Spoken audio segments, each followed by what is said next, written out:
ఇప్పుడు గత ప్రభుత్వం పరిపాలన ఎలా ఉంది, ఈ కూటమి ప్రభుత్వం అధికారంలోకి వచ్చిన తర్వాత వారి పరిపాలన ఎలా ఉంది? ఏమైనా మార్పులన్నా ఉన్నాయా? మార్పులు 100% ఉన్నాయి కదా. సో ఎందుకు లేవు? 100% మార్పులు అయితే ఉన్నాయి. అప్పుడు అవినీతి పాలన నుంచి మనం నిజంగా అంటే మన పవన్ కళ్యాణ్ గారి యొక్క పరిపాలన ఎన్డీఏ కూటమి అంతా కూడా కలిసికట్టుగా ముందుకెళ్తున్నాం. ఎవరికి కూడా ఏ ఇబ్బందులు లేవు, సమస్యలు లేవు. సో మహిళల పట్ల అరాచకాలు ఇవన్నీ కూడా అన్ని తగ్గినాయని అయితే చెప్పొచ్చు. మహిళలకి రక్షణ అనేది గవర్నమెంట్ 100% ఉందండి.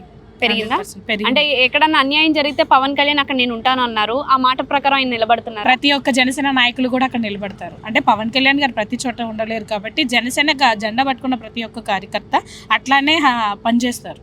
కూటమి సూపర్ 6 పథకాల మీద మీ ఒపీనియన్ ఏంటి? సూపర్ 6 ఆల్రెడీ స్టార్ట్ అవుతున్నాయి. ఒకటి తల్లికి వందనం అలాగే అన్ని కూడా స్టార్ట్ అవుతున్నాయి. ప్రతి ఒక్కటి కూడా వాళ్ళు ఇచ్చిన హామీలు ప్రతి ఒక్కటి కూడా మనం నెరవేరుస్తారు. ఎన్డీఏ కూటమి కలిసికట్టుగా ముందుకైతే వెళ్తుంది.